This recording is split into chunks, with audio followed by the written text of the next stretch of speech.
পাগল হয়ে যাবো বাবু। হর হর মহাদেব, জয় শ্রীকৃষ্ণা। দ্বারকাতে এসে আমাদের একটা অসম্ভব সুন্দর অনুভূতি হলো। এর সাথে সাথেই আমার 4 ধাম কমপ্লিট হয়ে গেল। কালকে বিকেলবেলা 5টার সময় যখন মন্দির খুলল তখনই গিয়ে আমরা দর্শন করে নিয়েছিলাম। তারপরে ওখান থেকেই কিছু খাবার দাবার খেয়ে আমরা হোটেলে চলে এসেছিলাম। নদীর ধারে এই রুমটা নেওয়ার একটাই কারণ ছিল যে এত সুন্দর একটা ভিউ পাবো। এরপরে রাত্রিবেলা বাইকটা নিয়ে এসে এখানে রেখেছিলাম হোটেলের সামনে। এইখানে বাইক অ্যালাউ নেই, কিন্তু তাও একটু গভীর রাতের দিকে আমি নিয়ে চলে এসেছিলাম। বাইকটাকে ওখানে একা একা রেখে দিতে মন চায়নি।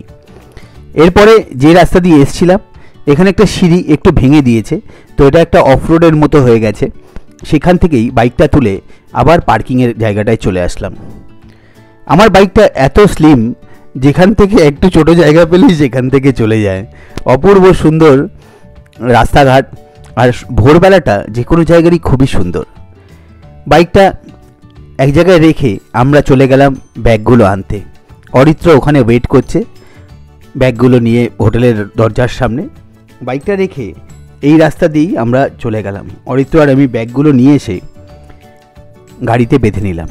এরপরে আমরা রওনা দিলাম বেট দ্বারকার দিকে। ভারতের গুজরাতের উপকূল থেকে 3 কিলোমিটার দূরে কচ্ছ উপসাগরের মুখে অবস্থিত একটি জনবসতিপূর্ণ দ্বীপ। অসম্ভব সুন্দর বেট দ্বারকা। এখানে একটি পোর্ট আছে যেখান থেকে 3 কিলোমিটার বোটে করে যেতে হয় বেট দ্বারকাতে। হর মহাদেব। আমরা এখন বেট দ্বারকার পথে। টিকিট কেটেছি, 100 টাকা দিলাম, 20 টাকা ফেরত দিলাম, মানে 40 টাকা করে টিকিট। অসাধারণ একটা পরিবেশ। আর কয়েক বছর গেলে ওইখানে ব্রিজটাও তৈরি হয়ে যাচ্ছে। যখনই নৌকার সামনে আসলাম মনটা একদম অপূর্ব সুন্দর হয়ে গেল। একটু রোদ, নৌকা ভর্তি লোক, সবাই যাচ্ছে বেট দ্বারকার দ্বারকাধীশ মন্দির দর্শনে। বলা হয় বেট দ্বারকার এই দ্বারকাধীশ মন্দির না দেখলে দ্বারকার পুরো পূর্ণ পাওয়া যায় না। আর ওদিকে সুদর্শন সেতু প্রায় তৈরি, আর কয়েক মাসের মধ্যেই নরেন্দ্র মোদীজি ওই সেতুটার উদ্বোধন করবেন।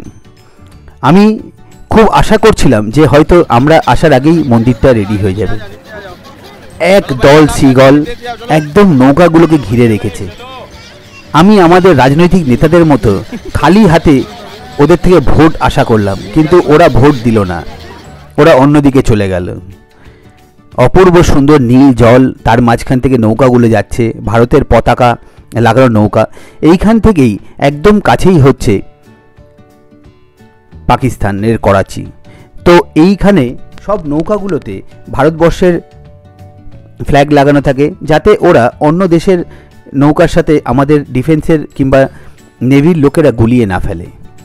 ব্রিজটা কিন্তু অসাধারণ হচ্ছিল। ওই ব্রিজটার ওপর বাইকটা চালানোর জন্য একদম অপেক্ষায় থাকলাম, আবার ওই জন্যই আসবো। জয় শ্রীকৃষ্ণ। আমরা এখন বেট দ্বারকা থেকে পার হয়ে যাচ্ছি বেট দ্বারকার যে কৃষ্ণ মন্দির আছে সেখানে, দ্বারকাধীশ মন্দির। অপূর্ব সুন্দর একটা ফেরি করে এপারে আসলাম। সম্পূর্ণ আলাদা এক্সপিরিয়েন্স। এখান থেকে দর্শন করে তারপর আমরা যাব নাগেশ্বর। নাগেশ্বর থেকে আমরা রওনা দেব মধ্যপ্রদেশের দিকে। আসার সময় একটা অসাধারণ অভিজ্ঞতা হলো, সেটা হচ্ছে এখানে গ্রামের লোকেদের একটা বোট হয়। সেই বোটটায় আমরা যে বোটটায় করে গেছিলাম সেটা আবার কিছুক্ষণ সময় লাগে। ওখানকার পুলিশ আমাদের হেল্প করলো, আমাদের আবার টিকিট কাটতে হলো, কিন্তু আমাদের অনেকটা সময় বেঁচে গেছে। হর হর মহাদেব।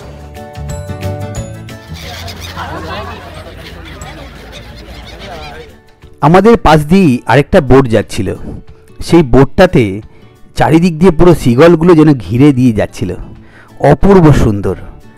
তারপরে এরম দেখতে দেখতে আমরা পৌঁছালাম আবার আমাদের গন্তব্যস্থলে। এখানে সেই লেবু লজেন্স বিক্রি হচ্ছিল। এবার আমাদের নাগেশ্বরের দিকে যাওয়ার পালা। অসম্ভব সুন্দর একটা অভিজ্ঞতা। আর এই স্পেশালি এই সিগল, নীল জল আর ওই সুদর্শন সেতু, এই তিনটে সারা জীবন মনে থাকবে। আবার আসবো ফিরে, কথা দিলাম। আমাদের এই রাইডের এটা একটা অন্যতম আকর্ষণ হয়ে দাঁড়ালো। আমি এতটা সুন্দর এটা ভাবতে পারিনি। আমি অনেক ভিডিও দেখেছি, কিন্তু এই ভিডিও, এই চোখে যে দেখে যে অভিজ্ঞতাটা হলো, অনুভূতিটা হলো, সত্যি সেটা লাইফ টাইম। বেশ কিছুক্ষণ আমি আর অরিত্র ওখানে দাঁড়িয়ে থাকলাম। এখান থেকে গুগলে দেখাচ্ছে অ্যারাউন্ড 60 কিলোমিটার হচ্ছে নাগেশ্বর। নাগেশ্বর থেকে আমরা চলে যাব রাজকোটের দিকে। আজকে গিয়ে রাজকোটে থাকবো, তারপরে ওখান থেকে আমেদাবাদ। এই দুদিন আবার গুজরাটের শহরগুলো এক্সপ্লোর করা হবে। নাগেশ্বরটাই হচ্ছে গুজরাটের শেষ জ্যোতির্লিঙ্গ। এরপরে আবার জ্যোতির্লিঙ্গ দর্শন হবে মধ্যপ্রদেশে গিয়ে। আমাদের ভারতবর্ষ অসাধারণ। আমি শুনেছি এইখানে নাকি আগামী দিনে এই জলের তলায় যে শহর লুকিয়ে আছে, যেটা শ্রীকৃষ্ণের আসল শহর বলা হয়, সেই শহরটা এক্সপ্লোর করার জন্য সাবমেরিন আর স্কুবা ডাইভিংয়েরও শুরু করা হবে। অসম্ভব সুন্দর অভিজ্ঞতা হলো। আর এর পাশেই একটা নেভাল বেস আছে, কেন এটা তো একদম পাকিস্তান লাগোয়া। তো এইখানে অনেক বড় বড় জাহাজ দাঁড়িয়েছিল। ভারতের পতাকাটা নৌকার ওপর অসম্ভব সুন্দর লাগছিল। আর সিগলগুলো তো বলারই নয়, অপূর্ব সুন্দর একটা অভিজ্ঞতা। আর সারা জীবন মনে রাখার মতো একটা গল্প, বেট দ্বারকার গল্প। আমার সাথে সাথে অরিত্র এবছর অনেকগুলো এক্সপিরিয়েন্স করলো। আর এটাই ছিল ভারতবর্ষের ওয়েস্টার্ন পার্ট, মানে একদম ওয়েস্টার্ন এন্ড বলা যেতে পারে। যেরকম আমরা আগে কন্যাকুমারী গেছিলাম, সেটা সাউদার্ন পার্ট ছিল। যেরকম আমরা নুব্রা ভ্যালি গেছিলাম, সেটা নর্দার্ন পার্ট ছিল।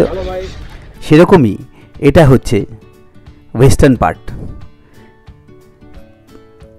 আমাদের দেশের যে সারে জাহাঁ সে আচ্ছা গানটা আছে, সেটার সার্থকতা এইসব জায়গাগুলো আসলেই বোঝা যায়।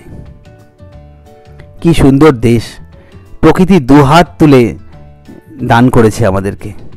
আর আমরা সত্যিই সেটা ঠিকভাবে ইউজ করতে পারছি না। রাজনৈতিক সামাজিক প্রেক্ষাপটে আমাদের আরও সচেতন হওয়া উচিত।